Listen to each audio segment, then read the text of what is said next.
Kozhikode തിരുവമ്പാടിയിൽ KSEB. ജീവനക്കാർ മർദ്ദിച്ചെന്ന കേസിൽ തൽക്കാലം കടുത്ത നടപടികൾ പാടില്ല എന്ന് ഹൈക്കോടതി. ലൈൻമാൻ പ്രശാന്ത്, കരാർ ജീവനക്കാരൻ അനന്തു എന്നിവർക്കെതിരെ ഓഗസ്റ്റ് 21 വരെ നടപടി പാടില്ല എന്നാണ് നിർദ്ദേശം. ജീവനക്കാരെ ആവശ്യമെങ്കിൽ പോലീസിന് ചോദ്യം ചെയ്യാമെന്നും കോടതി വ്യക്തമാക്കി. കോഴിക്കോട് തിരുവമ്പാടിയിൽ വൈദ്യുതി വിച്ഛേദിക്കാനെത്തിയ കെ.എസ്.ഇ.ബി. ജീവനക്കാർ മർദ്ദിച്ചുവെന്നാരോപിച്ച് അബ്ദുൾ റസാഖിന്റെ ഭാര്യ മറിയം നൽകിയ പരാതിയിൽ നേരത്തെ പോലീസ് കേസെടുത്തിരുന്നു. ഈ കേസിൽ ലൈൻമാൻ പ്രശാന്ത്, കരാർ ജീവനക്കാരൻ അനന്തു എന്നിവർക്കെതിരെ ഓഗസ്റ്റ് 21 വരെ കടുത്ത നടപടികൾ പാടില്ലെന്നാണ് ഹൈക്കോടതിയുടെ നിർദ്ദേശം.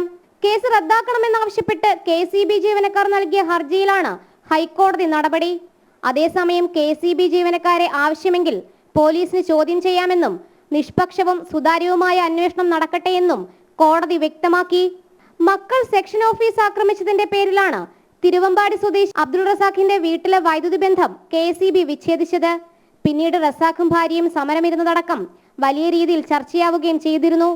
റസാഖിന്റെ ഭാര്യ മറിയം നൽകിയ പരാതിയിലെടുത്ത കേസിൽ നിരപരാധിയാണെന്ന് ചൂണ്ടിക്കാട്ടിയാണ് ലൈൻമാൻ പ്രശാന്തും കരാർ ജീവനക്കാരൻ അനന്തുവും എഫ്ഐആർ റദ്ദാക്കാൻ ആവശ്യപ്പെട്ട് കോടതിയെ സമീപിച്ചത്.